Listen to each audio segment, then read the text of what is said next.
الكتاب. الآن أدعو الأستاذ شبراوي عبد الحميد ليقدم لنا نبذة عن كتابه ومؤلفه. أدعو الأستاذ سمير إبراهيم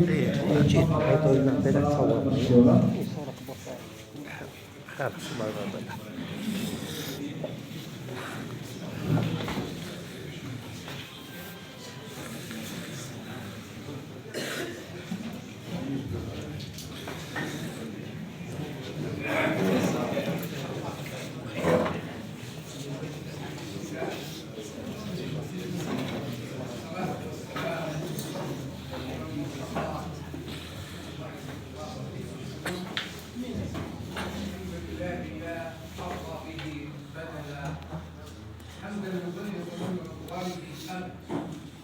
وأصلي وأسلم على النبي المصطفى وآله المستكبرين الشرفاء صلاة وسلاما دائمين إلى يوم الدين.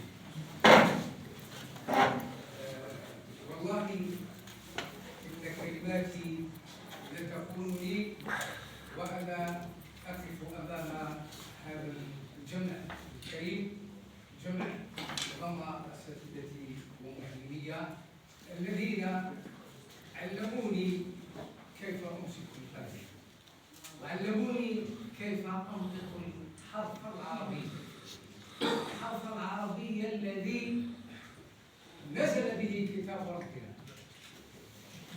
لكم جزيل الشكر يا أساتذة.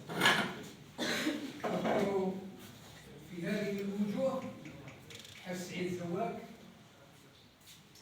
له فضل كبير لأنه علمني، وأذكر الأستاذ محمد سبيور وبجواره الأستاذ الأخضر وبجوارهما الأستاذ عيسى سبيور والأستاذ خير بن قاسم، والقائمة الطويلة لا يسعني إلا أن أرفع ضراعتي إلى المولى تبارك وتعالى أن يمدكم بالصحة والهناء ويجازيكم عنا خير الجزاء، لقد كنتم مجاهدين قلب جهاد حق الجهاد.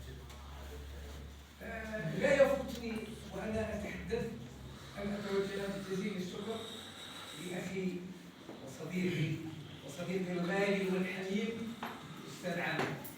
أستاذ عامر الذي فتح لي نافذة أن أقدم لكم كتابي اليوم، كتابي الذي وسمته باللمعة الكافية في شرح الكافي. ودعوني أحبتي أن أتبسط قليلا فأشرح أو أقدم هذا الشرح. فالكتاب عبارة عن شرح لقصيدة نظمها واحد من كبار علماء العروض في العربية، إنه أبو العفان محمد بن علي الصباح المتوفى عام 6 بعد 200 بعد 1000 من الهجرة.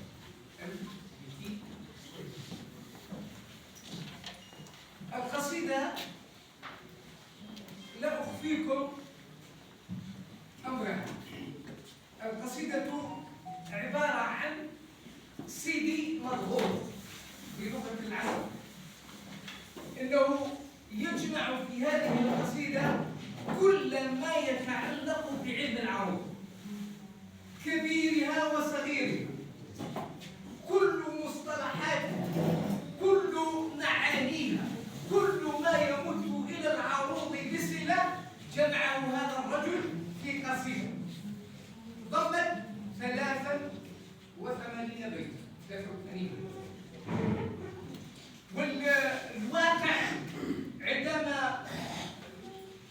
صادفتها لأول مرة ولم أجد لها شرحا قبل ولم أطلع لها على طبعة، إنما عثرت عليها عبارة عن نسخة مطبوعة مخطوطة. يقول في بعض أبياتها، ولعل إخوتي وإخواني وأساتذتي يشاركونني الكلمات، يقول: هما أرجو أن يسمعني أهلي. يقول: هما حمل جدة صحح الطحن ضده بإضماره وحده بإضماره وحده. والقصيدة تمضي على هذا النمط: الغاز في الغاز لا يدري من أين، لا يدرى أولها من آخرها. لكن هداني ربي سبحانه عز وجل وألهمني إلى فك رموزها.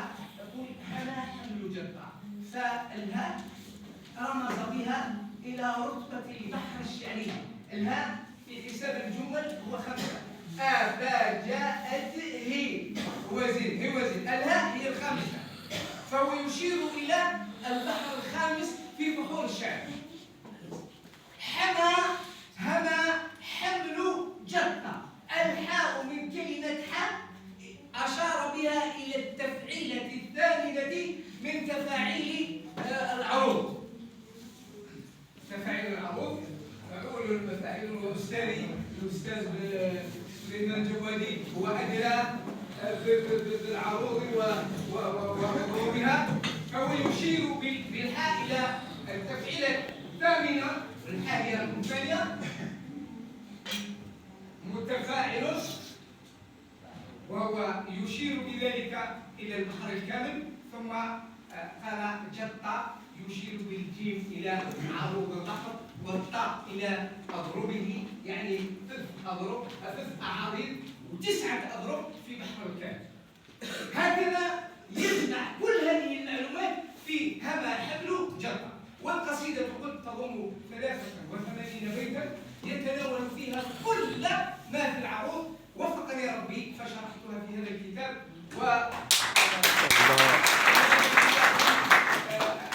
يقدم هذا الكتاب ونشره. بارك الله فيكم. إذا سمحتم لي عندي قصيدة سأكتب منها. معليش أولئك بالجميع. بارك الله فيكم. السلام عليكم. شكرا. أدعو النائب المنشد فراس زهير.